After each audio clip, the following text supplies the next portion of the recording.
Welcome to the 30 days of Flutter course. तो ये हमारा डे 1 है और हमारे इस फ्लटर की सीरीज में हम बहुत कुछ सीख रहे होंगे। हम सीख रहे होंगे किस तरह हम जेसन डाटा को फ्लटर में रिट्रीव कर सकते हैं। उसके अलावा हमारे पास जो एपीआईज होती हैं कैसे उनको कॉल कर सकते हैं। हम बैकएंड के साथ फायरबेस यूज़ कर रहे होंगे। हम 3 एप्लीकेशन बनाएंगे जिसमें एक टू डू एप्लीकेशन होगी। दूसरी हम जेसन से डाटा गेट करके अपनी ऐप में शो कर रहे होंगे, वो डाटा जो मैंने कैगल से लिया हुआ है। और जो तीसरी होगी वो हमारी ई कॉमर्स ऐप होगी। और ई कॉमर्स ऐप अगर आप बना लेंगे तो मैं गारंटी देता हूँ आप फ्लटर के डेवलपर बन जाएंगे।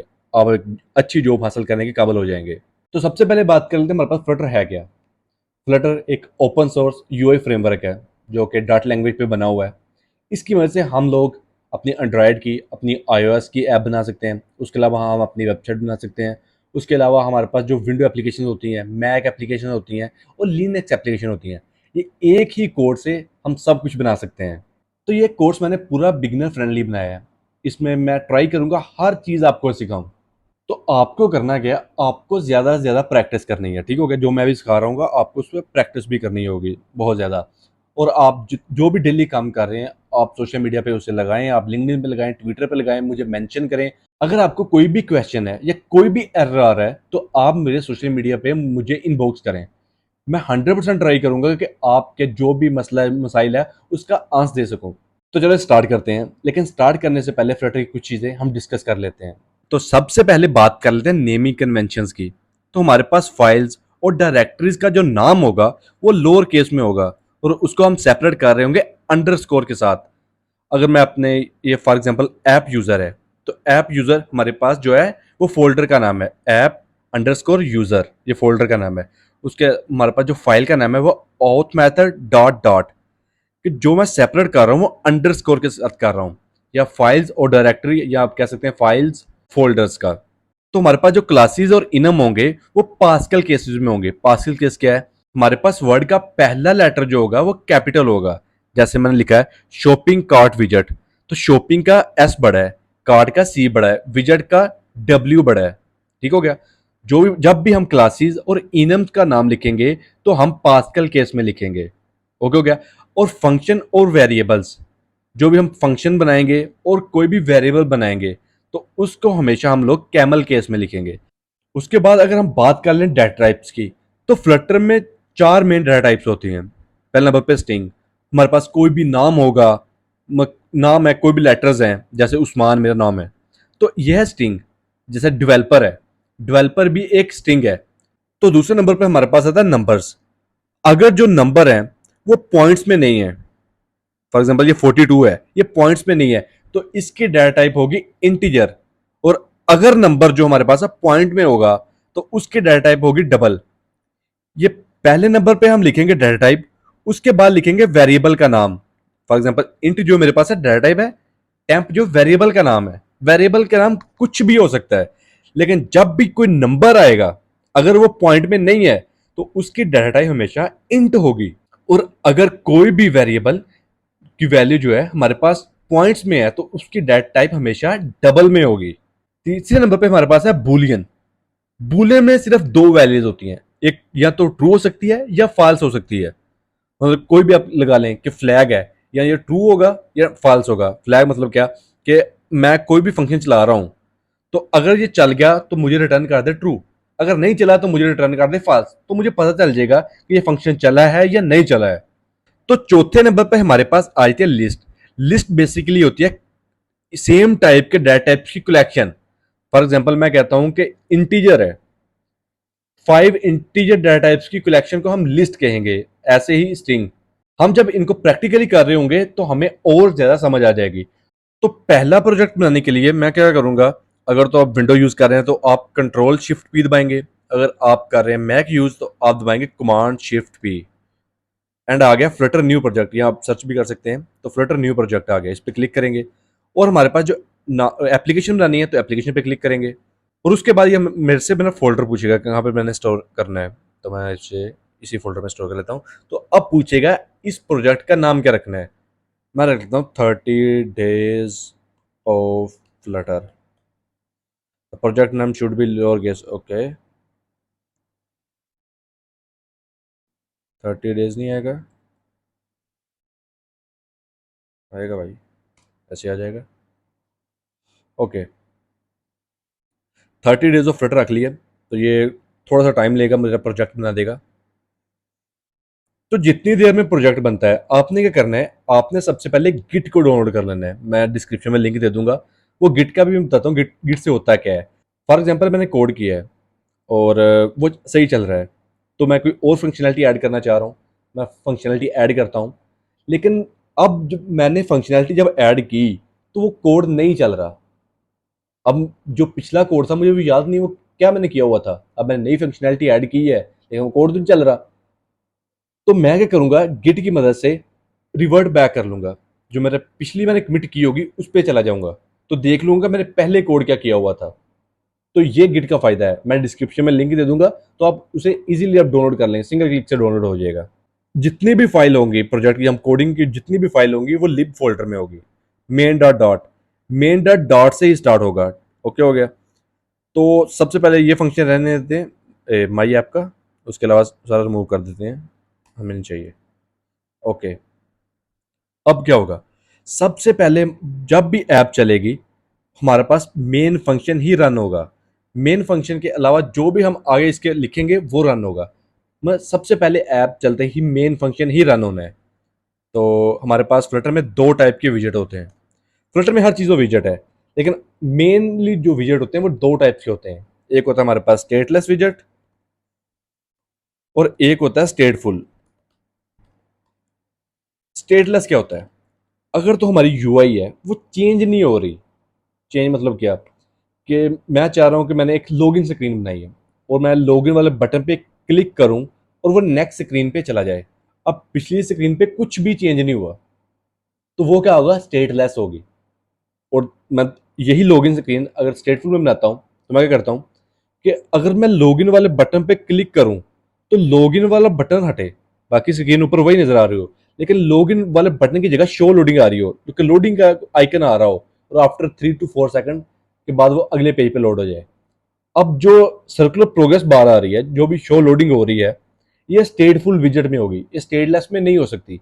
स्टेटलेस जो विजेट होता है वो अपनी स्टेट को चेंज ही नहीं कर सकता, तो एक ही स्टेट में रहेगा। जो स्टेटफुल होता है वो अपनी स्टेट को चेंज कर सकता है। तो सबसे पहले हम अपना नाम लिख लेते हैं। तो उसके लिए हमें नाम के लिए स्टेटफुल विजेट की जरूरत ही नहीं है, क्योंकि हमें कुछ भी स्टेट को चेंज ही नहीं करना, एक स्टेट को रखना है, नाम सिंपली लिखना है। तो मैं बना लेता हूँ स्टेटलेस विजेट। मैं एस टी लिखूंगा, तो मेरे पास आ जाएगा स्टेटलेस स्क्रीन।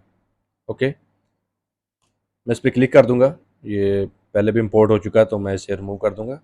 ओके, जो स्क्रीन का नाम है मैं उसे कुछ भी रख लूंगा। फॉर एग्जाम्पल मैं स्क्रीन का नाम रख लेता हूँ होम स्क्रीन। ओके, ये भी चेंज करना है। तो मैं सबसे पहले अपना जो होम स्क्रीन है उसमें लेता हूँ मटीरियल ऐप। मटीरियल ऐप क्यों, मटीरियल ऐप का फ़ायदा ये होता है, इसमें मैं अपनी ऐप की सारी राउटिंग वगैरह, इसमें अपनी ऐप के जितने थीम वगैरह मटीरियल ऐप की मदद से हैंडल कर सकता हूँ। तो सबसे पहले जो विजुअल बनाएंगे वो मटीरियल ऐप ही बनाऊंगा। मटीरियल ऐप के और भी बहुत से फ़ायदे हैं, मैं आपको वो बताता रहूँगा आस्ता आस्ता।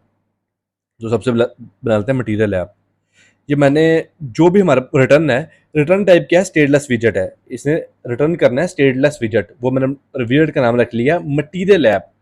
अब क्या करता हूँ, मटीरियल ऐप की प्रॉपर्टीज देख लेता हूँ कि मटीरियल ऐप में क्या क्या होता है। तो अगर तो आपके पास विंडो है, तो आप कंट्रोल और स्पेस दबाएंगे, आपके पास प्रॉपर्टीज आ जाएंगी। मेरे पास मैक है, तो मैं कमांड आई प्रेस करूंगा, तो मेरे पास आ गया, इसमें एक्शन हो सकता है, मटीरियल ऐप में बिल्डर हो सकता है, कलर हो सकता है, डार्क थीम हो सकता है, थीम वगैरह इसमें सेट कर रहे होते हैं। डीबैक शो चेक बैनर, जो बैनर लगा होता है वो भी हम देखेंगे क्या होता है, सब चीज़ें सब। लेकिन सबसे पहले हम होम से स्टार्ट करते हैं।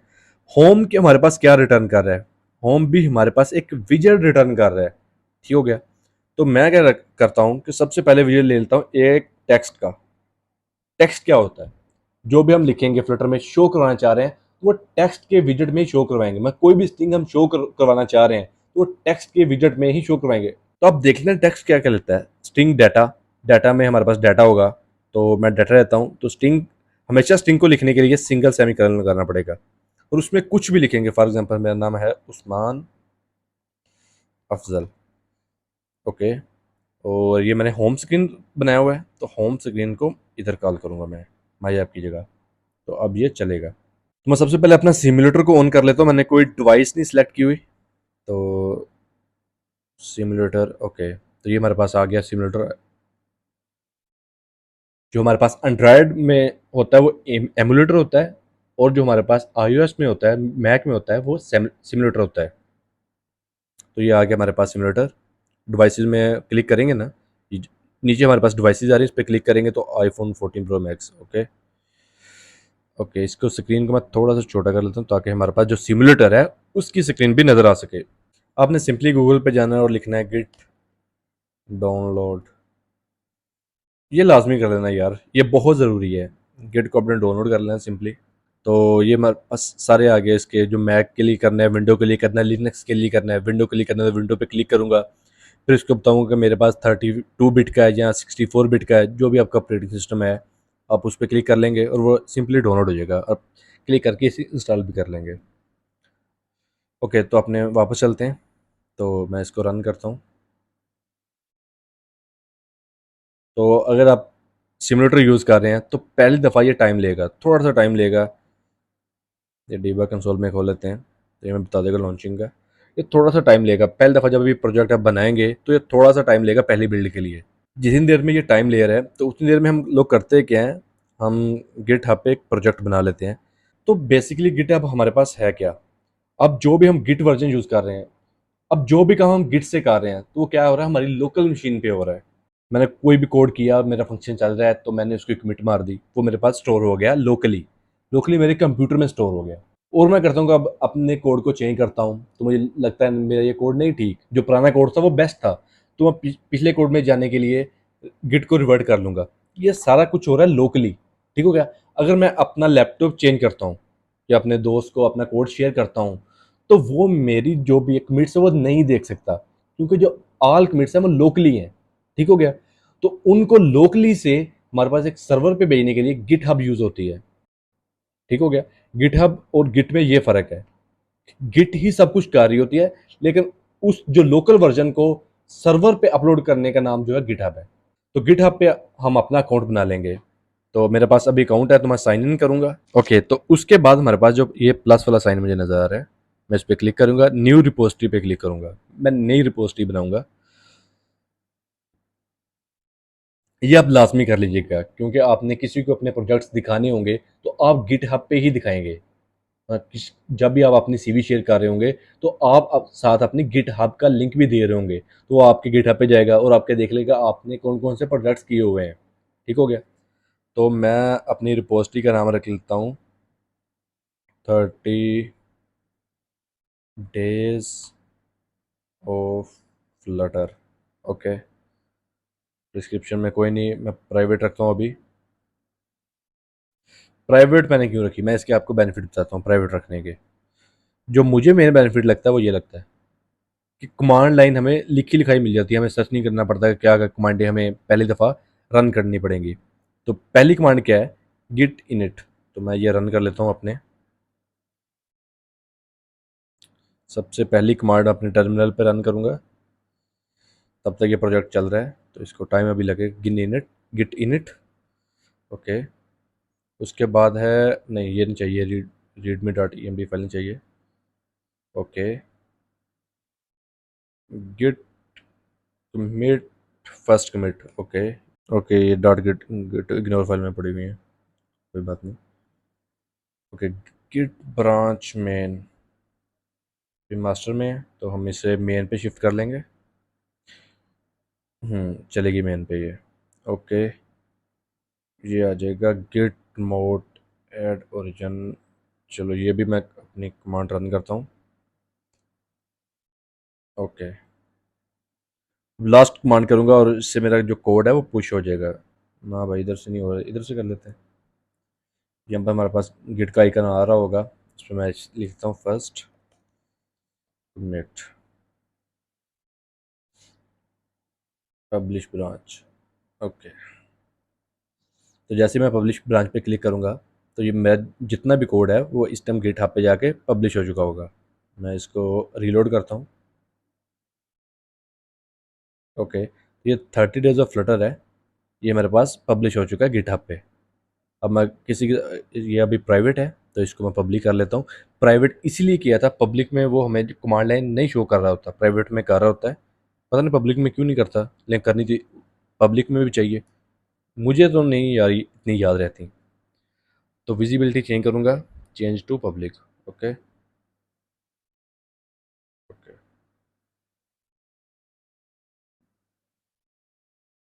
ओके। तो हमारे पास जो रिपोजिटरी हमारी वो इस टाइम पब्लिक हो चुकी है, ये आ चुका है पब्लिक।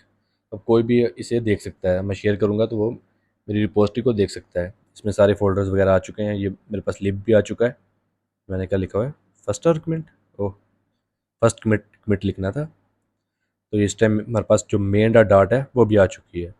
ओके, तो ये हमारे पास सबसे पहले आ चुका है उस्मान अफजल, उसने कहाँ लिख दिया, इतना ऊपर लिख दिया। मैं इसको कर लेता हूँ सेंटर में, रैप विद सेंटर।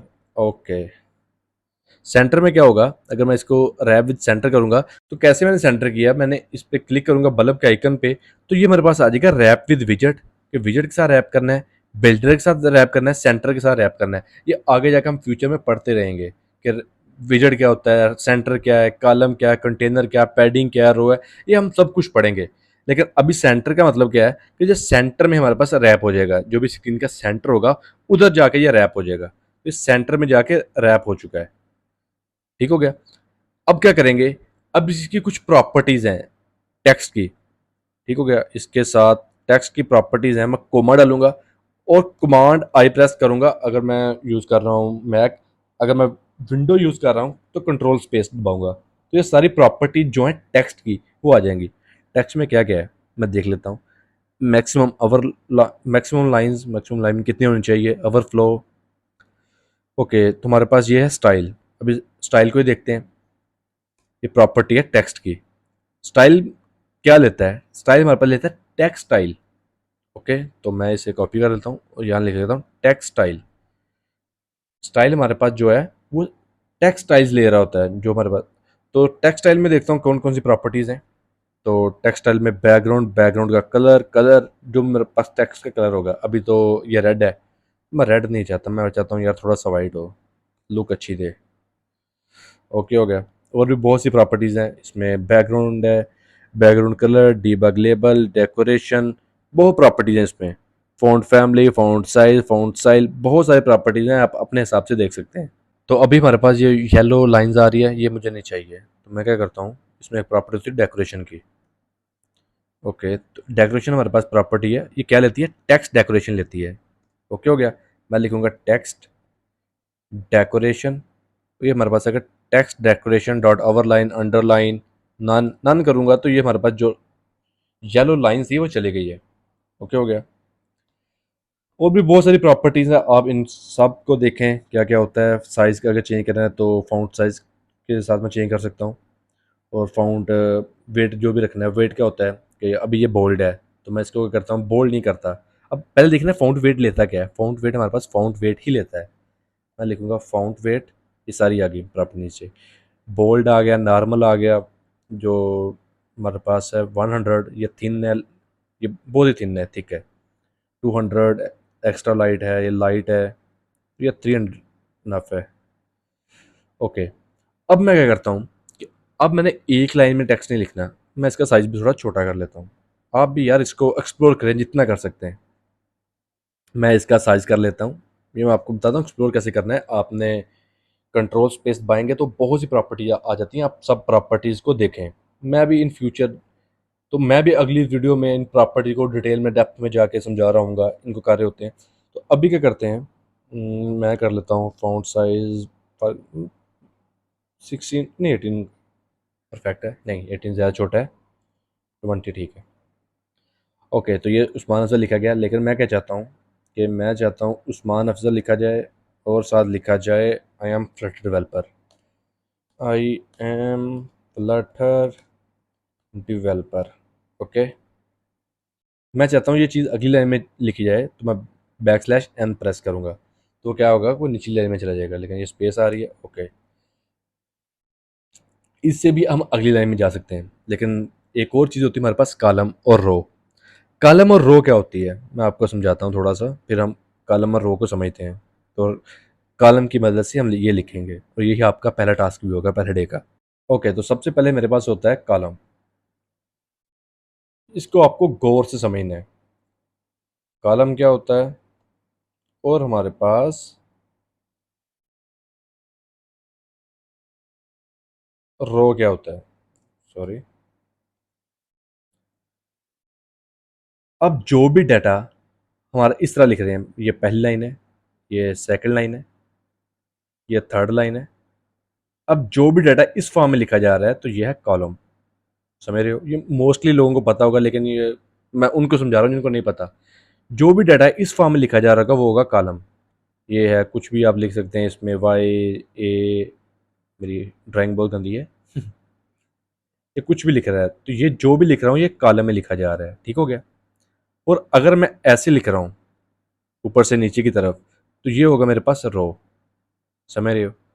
अभी मैंने क्या लिखना है, अभी मैंने लिखना है my name is Usman Afzal, I am Flutter developer. तो ये मैं कहाँ लिखूंगा, इधर तो नहीं लिख सकता, मैं लिखूंगा कॉलम में। फ्लटर में लिखने के लिए मैं कॉलम ही यूज़ करूंगा। अब मैं क्या करता हूँ, मैं जो है सेंटर को ख़त्म कर लेता हूँ, नहीं सेंटर रहने देता हूँ अभी। जो टेक्स्ट है, ये फिर मैंने बल्ब के आइकन पे क्लिक करूंगा तो ये आ गया रैप विद कॉलम। मैं रैप विद कॉलम करूंगा तो कॉलम में हमारे पास चिल्ड्रन होंगे। चिल्ड्रन क्या मतलब कि एक चाइल्ड तो नहीं होगा, मल्टीपल चाइल्ड्स होंगे। ये ड्राइंग की तरह है। ओके, ये देखो, ये एक चाइल्ड है, ये चाइल्ड है, तीसरा चाइल्ड, चौथा, पांचवा, छठा, तो ये छह जो हमारे पास चाइल्ड है। ठीक हो गया। चाइल्ड हमेशा टेक्स्ट के नहीं होंगे। ठीक हो गया। अभी हम स्टार्टिंग में जितने भी चाइल्ड हैं वो टेक्स्ट के ही होंगे। तो मैं क्या करता हूँ, मैं आई एम फ्लटर डेवलपर हटा देता हूँ यहाँ से। ओह, तो ये ऊपर चला गया। मैं इसको सेंटर भी खत्म करता हूँ, आपको समझाता हूँ ये ऊपर क्यों गया है। ये बड़े मज़े का सीन है इधर। Control S. ओके, इधर आते हैं फिर। मैं इसको लिख देता हूँ। तो क्या है कि हमारा जो मेन एक्सिस होगा वो स्टार्ट होगा। अब कॉलम का मेन एक्सिस कौन सा है, ये वाला, तो ये हमेशा स्टार्टिंग से स्टार्ट करेगा। ठीक हो गया। और जो हमारे पास इसका क्रॉस एक्सिस क्या है, क्रॉस एक्सिस का ये है, ये वाली जो चीज़ है ये क्रॉस एक्सिस है। ठीक हो गया। तो क्रॉस एक्सिस क्या हमेशा होगी, सेंटर में। और मेन एक्सिस क्या होगा, हमेशा ऊपर। तो जो भी वैल्यू हम कॉलम में लिखेंगे वो हमेशा यहां से स्टार्ट होगी, ऊपर से, जो क्रॉस एक्सिस के मिडल से स्टार्ट होगी। ऐसे अगर रो है, रो का मेन एक्सिस क्या है, ये वाला, तो जो भी वैल्यू स्टार्ट होगी वो इधर से स्टार्ट होगी। और हमारे पास जो क्रॉस एक्सिस रो का क्या है, रो का क्रॉस एक्सिस ये है। ठीक हो गया। क्रॉस एक्सिस क्या है, सेंटर। तो रो में जो भी हम वैल्यू लिखेंगे वो यहां से स्टार्ट होगी, हम मेन एक्सिस के स्टार्ट से, और जो क्रॉस एक्सिस है उसके सेंटर से। अब मैंने क्या यूज किया है, कॉलम। अब जो मेन एक्सिस क्या है, वो है स्टार्ट, ये यहां से स्टार्ट हो रहा है। ठीक हो गया। और जो हमारे पास क्रॉस एक्सिस है वो क्या है, सेंटर। तो ये कि उस्मान अफजल सेंटर में लिखा हुआ है। ठीक हो गया। अब मैं क्या करता हूँ कि भाई नहीं, मुझे सेंटर में चाहिए मेन एक्सिस भी, तो मैं लिखूंगा मेन एक्सिस अलाइनमेंट। मेन ये क्या लेता है, पहले ये देख लेते हैं। ये लेता है मेन एक्सिस अलाइनमेंट ही। मैं लिखता हूँ main axis alignment dot centre. अब क्या करेगा, ये जो हमारे पास अब क्या करेगा, जो मेन एक्सिस अलाइनमेंट है वो भी सेंटर हो चुकी है। क्रॉस एक्सिस तो ये पड़ा है, अब मेन भी सेंटर हो चुका है, तो ये इधर आ जाएगा सेंटर में बिल्कुल। मैं इसको अगर कंट्रोल एस करता हूँ तो ये मिडल में आ गया। ओके। तो ये मेरे पास आ रहे हैं, ब्लू लाइंस आ रही हैं, क्यों आ रही हैं, क्योंकि मैंने कांस्टेंट नहीं लिखा हुआ। मैं सिंपली इधर कांस्टेंट लिखूंगा। तो ये फ्लटर का मुझे बहुत ही मज़े का फीचर लगता है कि जो कांस्टेंट होगा, मैं अपनी यूआई बना रहा हूँ तो जो कांस्टेंट वैल्यू होगी वो दोबारा से बिल्ड नहीं होगी। तो ये बहुत ही अमेजिंग फीचर है। आप कांस्टेंट हमेशा यूज़ करें, कुछ जगह पे नहीं लगाएंगे, वो मैं आपको बताता रहूँगा। तो अब आपने करना क्या है, मैंने लिख दिया उस्मान अफजल, तो मैं लिख लेता हूँ अगला text, I am Flutter developer. मैं इसको कर लेता हूँ शिफ्ट, कंट्रोल शिफ्ट और नीचे वाला बटन प्रेस करूँगा तो ये नीचे आ जाएगा। और मैं लिख लेता हूँ I am Flutter developer, I am Flutter developer. Okay. अब मैं क्या करता हूँ, ये मैं लिखूंगा तो ये आ जाएगा। अब मैं करता हूँ, जो उस्मान अफजल है इसको थोड़ा टेक्स्ट को बोल्ड करता हूँ। तो मेरा फ़ॉन्ट वैल्यू क्या था, वो था 300, मैं इसको कर देता हूँ 500 करता हूँ। नहीं, थोड़ा और बोल्ड, 800 करता हूँ। तो ये मेरे पास बोल्ड में आ गया। और जो आई एम फ्लटर डेवलपर है, मैं इसका कलर चेंज करता हूँ। मैं इसका कलर कर देता हूँ फॉर एग्जांपल अंबर, प्यारा कलर है। तो ये मेरे पास आ गया। तो ये हमारे पास डे वन था। थोड़ा सा डे वन को रिवाइंड कर लेते हैं, हमने क्या क्या सीखा है। डे वन में हमने थोड़ा सा गिट का सीखा है, गिट क्या होती है वो मैंने आपको बताया है। और उसके अलावा पहला कोड हमने गिटहब पे पुश भी किया है, ठीक हो गया। और उसके अलावा हमने ये सीखा है फ्लटर के डेटा टाइप्स क्या होती हैं, और फ्लटर में जो नेमिंग कन्वेंशन है वो किस तरह होती है। अभी तो हमने यूज़ नहीं की, लेकिन हम फ्यूचर में यूज़ करेंगे। अब हमने स्टेटलेस और स्टेटफुल विजेट का भी सीखा है। और उसके अलावा हमने एक कॉलम की मदद से, और कॉलम का सीखा है, कॉलम क्या होता है, रो क्या होती है, और टेक्स्ट विजेट क्या होता है। जो भी हमने चीज़ शो करवानी है स्क्रीन पे वो टेक्स्ट विजेट में होगी, ठीक हो गया। और टेक्स्ट विजेट की प्रॉपर्टीज़ पढ़ी हमने, स्टाइल क्या होता है टेक्स्ट विजेट में, और इस स्टाइल्स में जो टेक्स्ट स्टाइल होता है उसके कलर क्या होता है, डेकोरेशन क्या होता है, वेट क्या होता है, साइज़ क्या होता है, और भी बहुत सी प्रॉपर्टी हैं वो आपने एक्सप्लोर करनी है।